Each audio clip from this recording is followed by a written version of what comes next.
기도는 영혼의 호흡이라고 말하죠. 예. 그러면 말씀은 영혼의 무엇일까요? 예.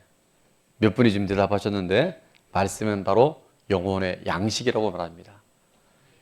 자, 오늘 본문은 영혼의 양식인 주님의 말씀으로 영혼의 호흡인 기도에 대해서 우리에게 가르쳐주고 계세요. 그래서 너희는 이렇게 기도해라. 너희는 이렇게 기도해라. 여러분, 우리가 기도를 안 하는 종교가 없잖아요. 모든 종교는 기도가 있습니다. 근데 왜 예수님께서 이렇게 기도하라고 말씀해 주셨을까? 친히 주님이 가르쳐 주셨기에 이 기도를 네 글자로 뭐라 그래요? 주기도문이라 그래요. 그런데 중요한 사실은 기도의 본질을 모르고 우리가 기도를 하다 보면 주기도문에서 기도 두 글자가 빠지면 어떻게 되는지 아세요? 주문이 돼버리는 거예요. 비나이다, 비나이다. 천지신명께 비나이다. 이게 바로 기복신앙이고 미신적 기도가 될 수 있다는 거예요. 그래서 오늘 예수님께서는 본질적인 기도가 무엇인지를 꼭 붙들고 그 말씀에 근거해서 이렇게 기도하라고 말씀하십니다. 자, 첫 번째, 이렇게 기도하라. 하늘에 계신 우리 아버지여. 오늘 구절 상반절에 보니까 그러므로 너희는 이렇게 기도하라. 어떻게 해요? 하늘에 계신 우리 아버지여. 여러분, 기도의 내용도 참 중요하고요. 기도는 응답도 굉장히 중요합니다. 그런데 그것보다 훨씬 더 중요한 게 있어요. 그게 뭘까요? 기도 내용도 중요하고 응답도 중요한데 더 중요한 게 있다? 뭘까요? 예? 기도의 대상이 중요해요. 내가 하는 기도를 누구에게 드리고 있는지. 다른 말로 하면 내 기도에 응답하실 분이 누구인지가 분명할 때 그 기도가 살아있는 기도, 하나님이 기뻐 받으시는 기도가 되는 줄로 믿습니다.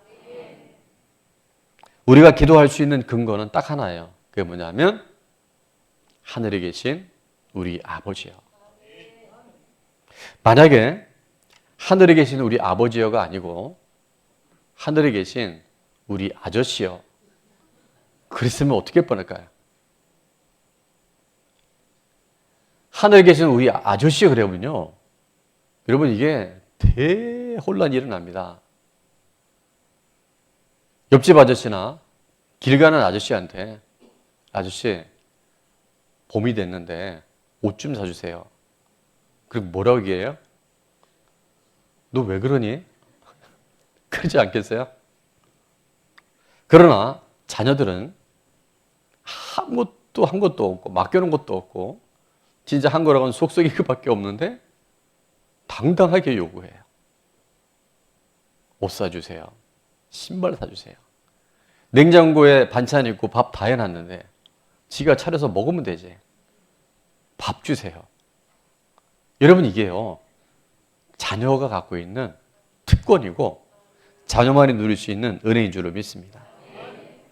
초등학생 아들을 둔 아빠가 잠기가 되게 어둡대요. 한번 잠이 들면 거의 뭐 실신 상태인데 하루는 잠을 자다가 어디선가 소리를 듣고 깹니다. 보니까 아버지, 아버지 그런 소리가 들리더래요. 그래서 놀라서 아들 방에 가보니까 아들이 잠꼬대를 하는 거였어요. 그래서 잠꼬대 하는 그 아들을 보면서 미소를 짓고 나오는데 이런 깨달음이 오더랍니다.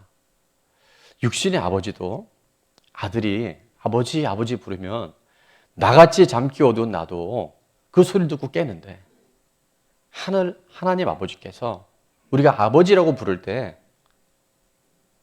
다 듣고 계시겠구나. 때로는 아버지라고 부를 힘도 없을 그때 그 신음소리도 하나님 다 들으시겠구나. 그 감동이 밀려오더랍니다. 아버지라고 부르기만 해도 깨는 자기 자신도 너무 신기하지만 하나님 아버지라고 불렀을 때 그 아버지께서 모든 것을 들으시고 아시고 반응하실 것에 대한 놀라운 감동이 일어나더라고 얘기하더라고요. 우리가 기도할 때 가장 먼저 기억할 것은 바로 하나님은 나의 아버지, 우리의 아버지시고 우리는 하나님의 자녀인 줄로 믿습니다. 요한복음 1장 12절은 이렇게 말씀하죠. 한번 같이 읽어볼까요? 영접하는 자, 곧 그 이름을 믿는 자들에게는 하나님의 자녀가 되는 권세를 주셨으니 아멘. 여러분, 우리가 예수님을 마음에 영접하잖아요, 주인으로. 예수는 죄에서 구원할 자이시라고 하는 거고, 그리스도는 기름 부음 하나님의 아들의 뜻이에요. 그 이름을 믿고 살아가는 자들에게는 무슨 권세를 주셨다고요? 하나님의 자녀가 되는 권세를 주셨어요. 그래서 우리는 당당하게 하나님 아버지라고 부를 수 있어요. 로마서 8장 15절은 또 이렇게 말씀합니다. 같이 읽습니다. 너희는 다시 무서워하는 종의 영을 받지 아니하고 양자의 영을 받았으므로 우리가 아빠 아버지라고 부르짖느니라. 아멘. 여기 양자의 영은 또 다른 번역에 보면 그리스도의 영이라고도 번역되어 있기도 해요. 우리가 더 이상 종의 영이 아니라, 죄의 종이 아니라, 사단의 종이 아니라 바로 하나님이 나의 아버지가 되셨기 때문에 이제 그리스도의 영으로 하나님을 어떻게 부르신다고요? 아빠 아버지라고 부르짖을 수 있어요. 아멘. 갈라디아서 4장 6절을 또 이렇게 말씀합니다. 또 같이 읽습니다. 시작. 너희가 아들임으로 하나님이 그 아들의 영을 우리의 마음 가운데 보내사 아빠 아버지라 부르게 하셨느니라. 아멘. 아들의 영을 부어주신 거예요. 자녀의 영을 부어주신 거예요. 그래서 하나님을 아빠, 아버지 이렇게 부를 수 있는 권세를 우리에게 주셨다는 거예요. 다윗은 원래 아버지와의 관계가 매우 힘들었던 그런 아들이었었어요. 그러니까 8명의 아들 중에 편애를 받았고 또 부모님으로부터 일찍, 이유는 정확하지 않지만 분리되었던 참 불행한 그런 원가정의 상처가 있었던 사람이었어요. 그런데 그토록 부모님 또 아버지에 대한 트라우마가 많았던 다윗이었지만 그가 누구를 만나요? 여호와 하나님을 만나요. 그 하나님이 바로 나의 하나님, 나의 아버지인 것을 깨닫고 난 다음에 정말 인간적으로는 매우 힘들고 고통스럽고 서운한 이루 말할 수 없는 것이 있음에도 불구하고 다윗은 시편 27편 10절에 이렇게 고백을 합니다. 한번 같이 읽어볼까요? 시작. 내 부모는 나를 버렸으나 여호와는 나를 영접하시리다. 아멘.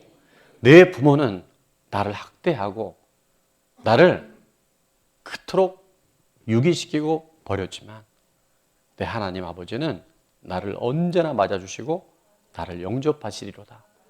위대한 다윗의 고백인 줄로 믿습니다. 자, 적용 질문입니다. 첫 번째, 나는 하나님을 아버지라고 인정하고 하나님 아버지라고 부르며 기도합니까? 아멘.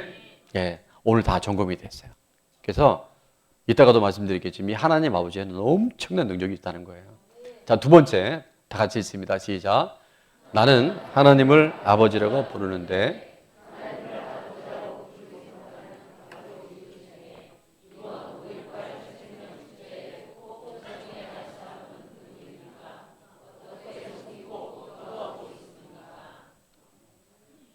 이럴 줄 알았죠. 목사님 저에게 오늘 또 왜 안 아시나?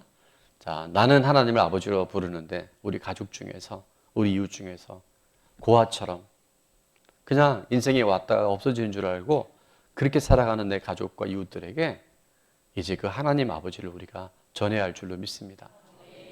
그래서 여러분 그 한 영혼을 놓고 우리가 기도할 때 영적 준적이 많아요, 생각보다. 그리고 그분이 이번에 꼭 오리라는 보장도 없어요. 근데 하나님은 우리 기도와 우리의 그 섬김과 우리가 그 때는 땜을 통해서 반드시 하나님 역사하십니다. 기도하십시오. 여러분 꼭 기도하세요. 그 영혼을 위해서 여러분 기도하세요. 그러면 성령님께서, 하나님께서 친히 신방해 주시고 삶 가운데 간섭해 주셔서 하나님께서 불러주실 줄로 믿습니다. 자, 두 번째, 이렇게 기도하라. 두 번째는 이름이 거룩히 여김을 받으시오며. 자, 9절 하반절에 보니까 그러므로 너희는 이렇게 기도하라.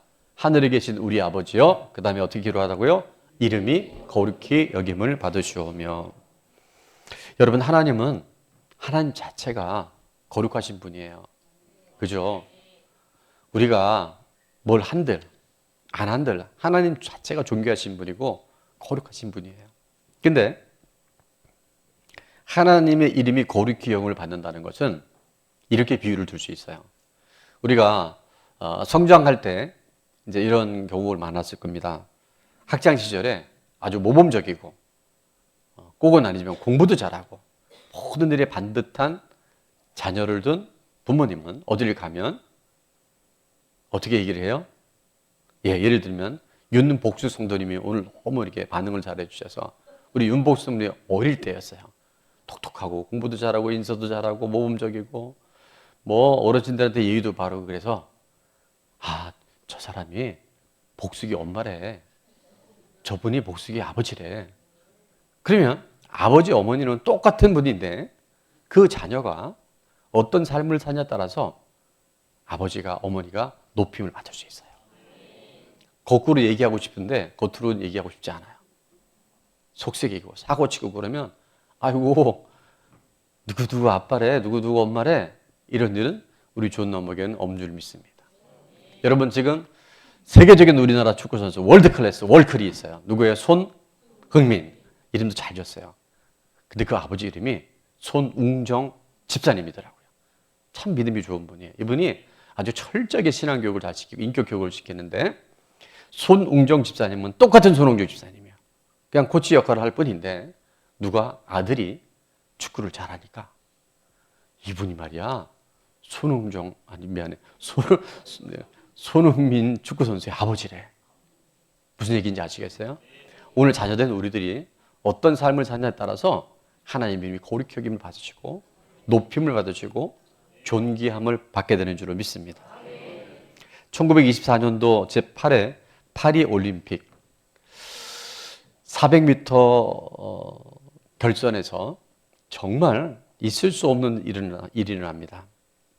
이것이 영화로도 제작이 되어져서 보신 분들 많을 텐데 에릭 리들이라고 하는 육상 선수의 불의 전차라고 하는 영화예요. 혹시 못 보신 분들은 가족들과 함께 이 영화를 되게 보시면 너무나 감동적이고 메시지가 있습니다. 자, 에릭 리들의 원래 주 종목은 100m였었어요. 그래서 강력한 우승 후보였던 에릭 리들이 이제 영국에서 프랑스로 출전하기 위해서 갑니다. 근데 경기 일정표가 발표가 됐는데 100m 예선 경기가 주일날 치러진다고 하는 발표를 보게 돼요. 에릭은 선교사님의 자녀로 태어나서 어릴 때부터 철저하게 예배 중심, 하나님 중심의 그런 구별된 삶을 훈련으로 받고 또 그렇게 살았어요. 늘 그는 하나님 기뻐하시는 일, 예배가 우선순위가 분명한 그런 삶을 살았는데 안타깝게도 100m 예선이 주일날 잡혀지니까 그가 고민도 하지 않습니다. 그리고 그는 이렇게 얘기를 했어요. 화면에 뜹니다. 같이 읽어볼까요? 시작. 주일에는 안 뜁니다. 예. 아까 전도를 위해서는 뛰어야 돼요. 뛰어야 됩니다. 근데 자, 그는 주일날 경기에 참여하지 않겠다는 거예요. 자, 100m 출전을 포기했던 에릭 리드를 신문사나 사람들은 엄청나게 비난을 해요. 어떻게 비난했나 봤더니 한번 같이 읽어볼게요. 시작.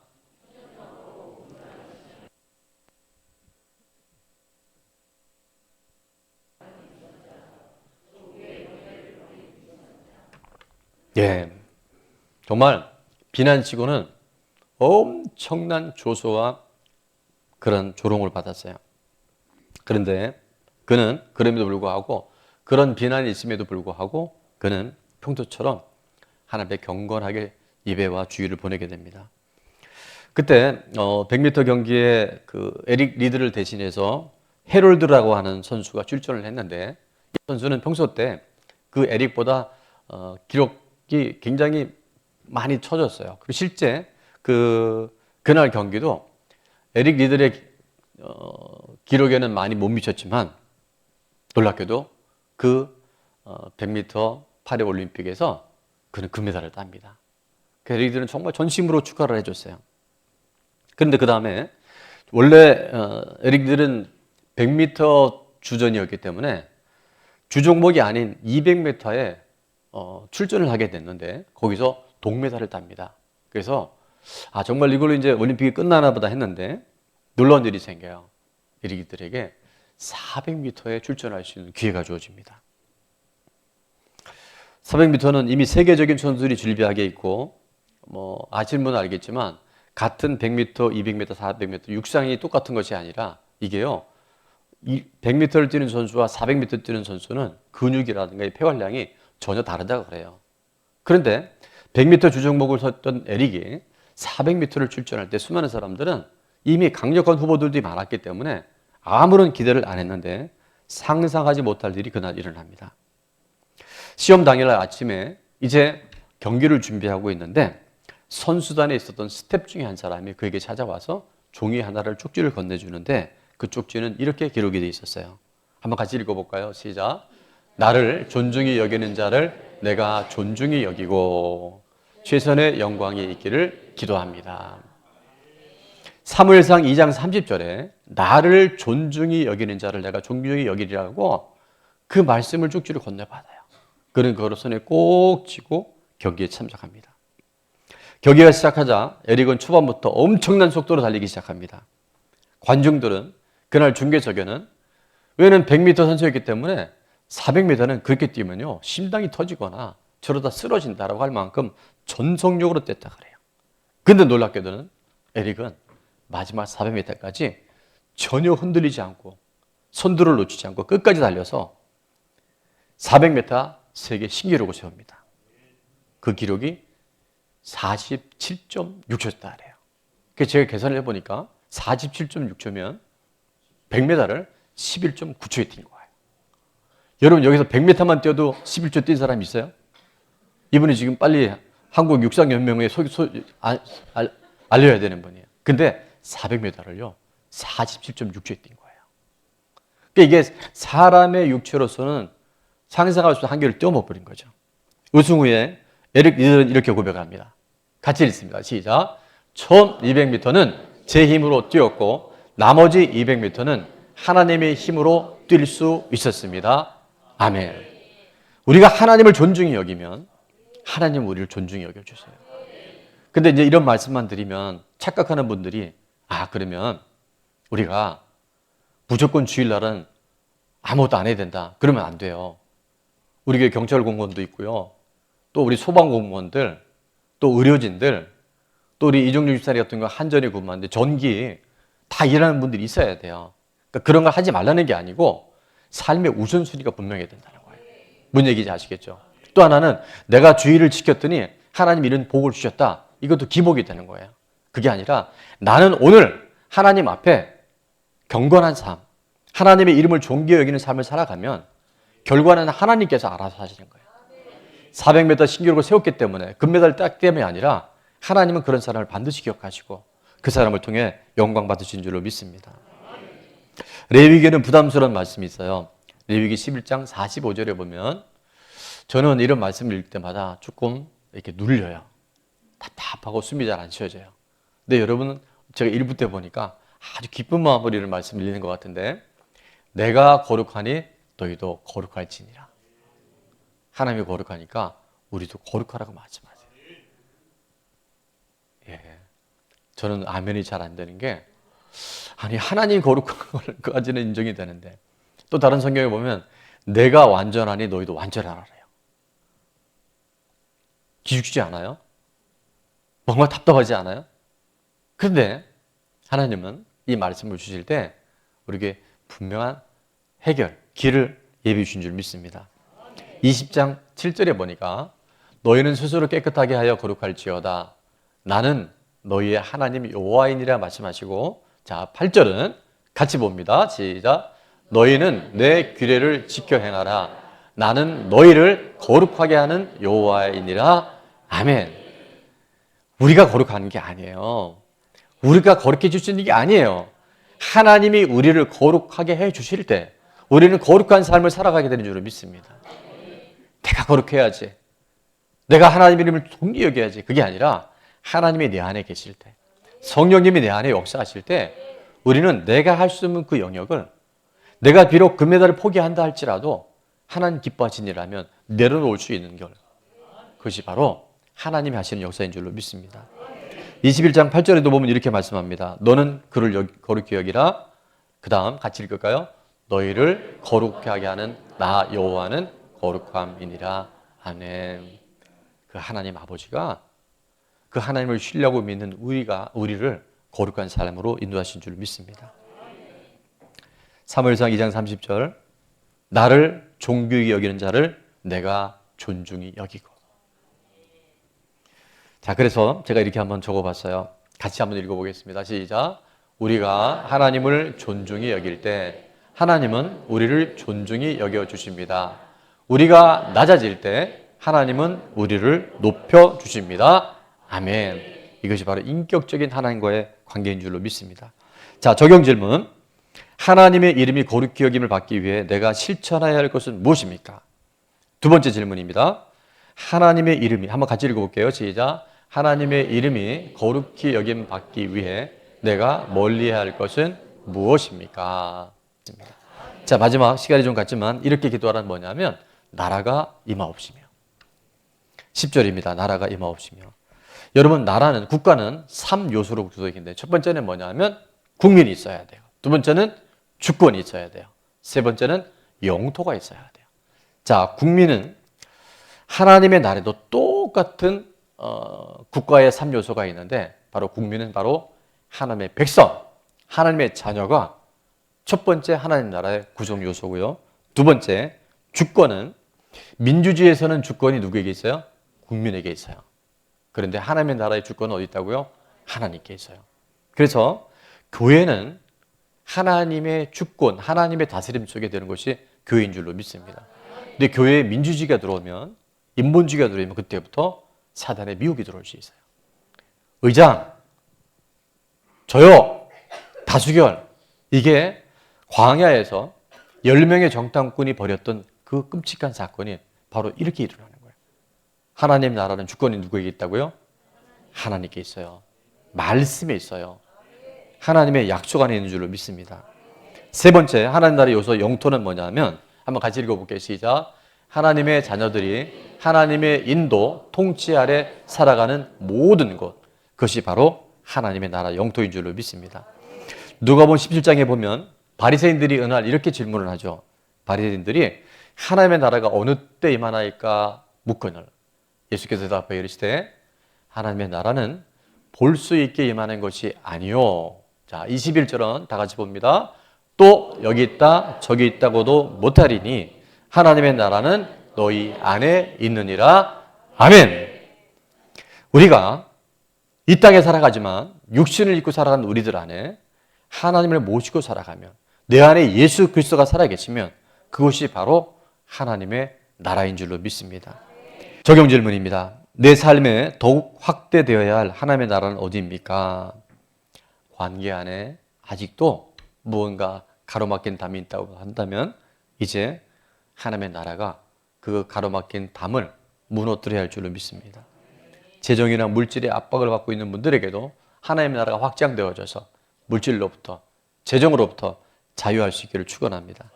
불안과 두려움, 진리방으로부터 자유케 되어질지어다. 자, 두 번째, 하나님의 나라가 임하기 위해서 무엇을 실천하겠습니까? 아까 관계에 대한 말씀드렸는데 먼저 내가 용서 구하고 화해하는 것, 꾸준한 영적 5종 세트, 또 5.18 전도주의 섬김, 이런 것들을 통해서 하나님은 계속 우리를 격려하시고 우리를 응원해 주셔서 죽어서 가는 천국이 아니라 이 땅에 하나님 나라가 이미 와 있음을 경험케 하신 줄로 믿습니다. 그 하나님의 나라를 경험한 여러분이 가잖아요. 그러면 여러분을 만난 사람들에게 어둠의 권세가 떠나가게 될 줄 믿습니다.